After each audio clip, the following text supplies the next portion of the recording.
So the first two steps to actually solving the cube is the flower and the cross. So the first thing you want to do is pick whatever color you're going to start the cube on. For this video, I'm going to start on white. And what you want to do is you want to find all of the edge pieces that have white on them. So this one is white and green. So pretty much all you want to do is you want to get that white edge facing the same side as the yellow center. So now here's another one. I can put that up here. Keep looking around the cube. Here's one. I can put that up here. Make sure to bring that one back. And there's one more. It's right here. You can just spin that. So now this is the flower where you have the four white edges lined up with your yellow center.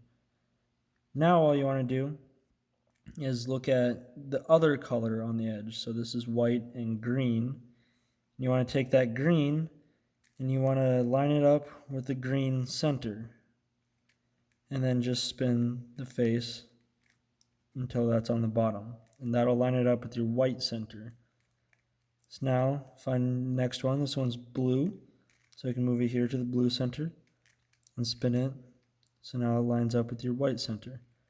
Next one is red. It was already lined up. So spin it. Now it's here. And this one's orange. Spin it to your orange and spin it down. So now, get that out of the way. Now you have the white cross and all the edges are lined up with the correct centers. And that is the cross.